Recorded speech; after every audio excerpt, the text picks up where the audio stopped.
कक्षा 11वीं, विषय भौतिक शास्त्र, अध्याय का नाम तरलों के यांत्रिक गुण। आज इसमें इस प्रश्न की बात करते हैं, बहते हुए द्रव में कौन कौन सी ऊर्जा होती है। एकांक द्रव्यमान आयतन या एकांक आयतन है तो इसकी गणना करिए, अथवा इसी तरह का जो क्वेश्चन है बर्नौली का सिद्धांत लिखिए, इसे सिद्ध करिए।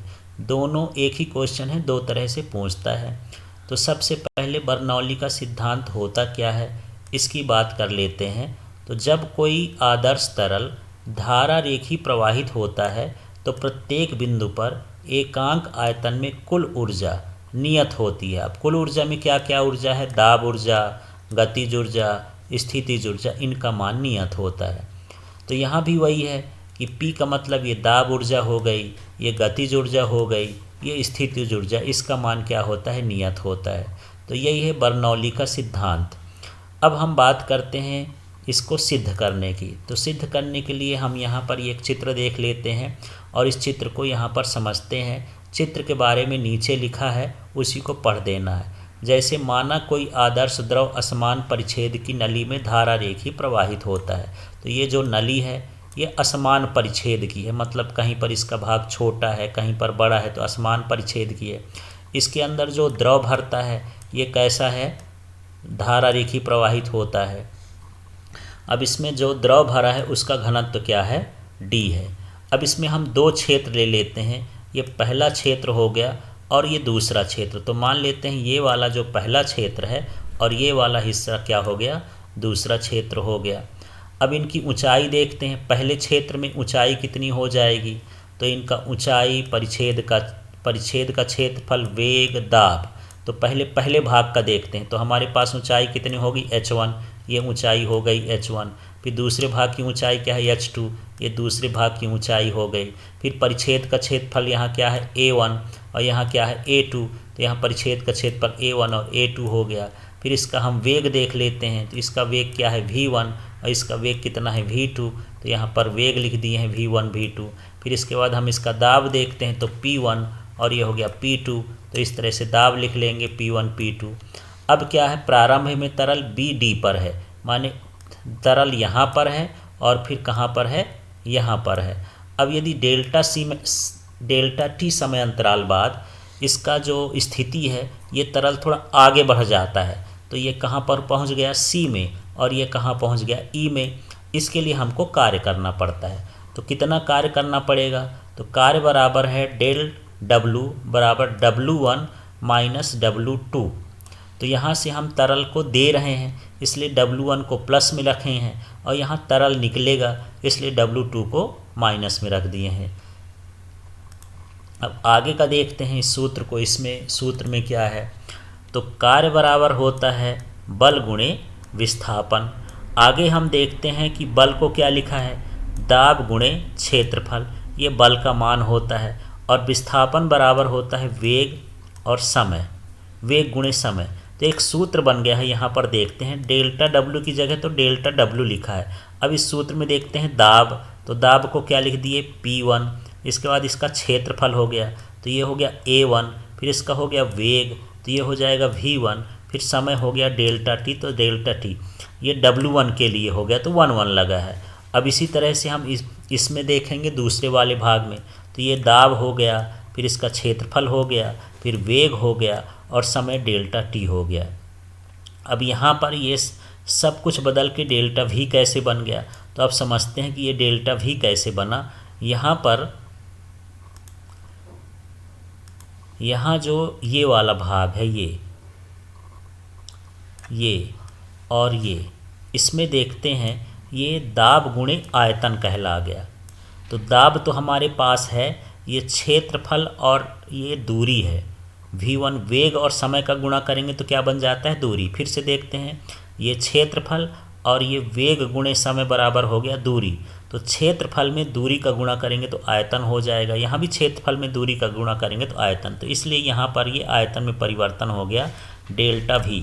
ये भी डेल्टा V कहलाया और ये भी डेल्टा V कहलाया, क्योंकि जितना आयतन एक सिरे से जाता है दूसरे सिरे से उतना ही आयतन यहाँ पर निकलता है। इसलिए इसका मान डेल्टा V और इसका मान भी क्या है, डेल्टा भी, कॉमन करके डेल्टा भी लिख दिए। अब आगे का हिस्सा देखते हैं। इसका कुछ कार्य का कुछ भाग जो है गतिज ऊर्जा में खर्च हो जाता है, उसमें परिवर्तित हो जाता है। तो गतिज ऊर्जा को के से लिखते हैं, तो ये डेल्टा के हो गया। अब ये हुआ K2 माइनस K1, गतिज ऊर्जा में परिवर्तन हुआ। तो जो गतिज ऊर्जा का सूत्र होता है हाफ mv² होता है। तो 1/2 लिखा, mv लिखा, और ये 2 है तो v2 का स्क्वायर, और माइनस ये हो जाएगा v1 का स्क्वायर। इसको समझ लीजिए कि इस तरह से लिखा था 1/2 m, और ये था v2 और स्क्वायर, फिर दूसरे बिंदु पर भी माइनस 1/2 m, और ये हो जाएगा v1 का स्क्वायर। इसमें से m कॉमन ले लिए तो v2 का स्क्वायर माइनस v1 का स्क्वायर बच गया। इसी तरह से अब कार्य का शेष भाग स्थितिज ऊर्जा में परिवर्तित होता है।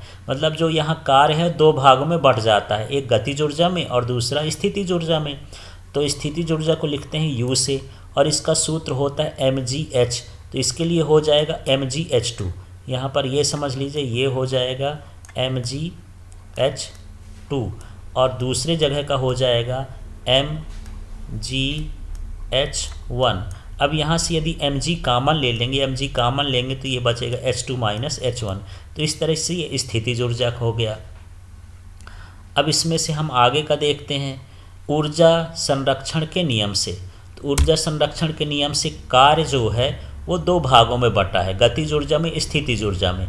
तो कार्य बराबर हो जाएगा गतिज ऊर्जा धन स्थितिज ऊर्जा, क्योंकि वही तो दो हिस्से में बटा है। तो यहाँ पर अब इसका मान रखते हैं W का। तो डेल W का मान यहाँ से देख लेते हैं, ये है ये। तो ये वाला मान क्या है, P1 minus P2 delta W। तो ये लिख दिए P1 minus P2 delta W। फिर ये लिखा है K, तो K का मान यहाँ से देख लेते हैं, ये लिखा हुआ है। तो ये लिखा 1/2 m v2 square minus v1 square, इस तरह से ये लिख दिए। इसके बाद यहाँ प्लस लगा है तो यहाँ प्लस लगा दिए। फिर ये डेल्टा U का मान क्या है, mgh2 माइनस h1। तो ये लिख दिए mgh2 माइनस h1। अब आगे के स्टेप हम देखते हैं इसमें क्या हो रहा है। इसमें हम यहाँ जो है डेल्टा V का सब में भाग करेंगे, m में। तो यहाँ पर द्रव्यमान बटे आयतन का मतलब क्या हो गया, घनत्व हो गया। तो देख लीजिए यहाँ पर ये डायरेक्ट लिखा हुआ है, यदि m बटे डेल्टा V होगा तो ये हो जाएगा d। इसी तरह यहाँ भी m बटे डेल्टा V होगा तो इसका भी क्या हो जाएगा, d। अब इस ब्रैकेट को खोल दिए हैं तो यहाँ देखते हैं क्या क्या बना, देखते जाते हैं फिर से। यहाँ हो गया 1/2, तो 1/2 लिख दिए। फिर ये v2 का स्क्वायर है तो यहाँ v2 का स्क्वायर, और m बटे डेल्टा V तो d बन गया है तो यहाँ d लिख दिए।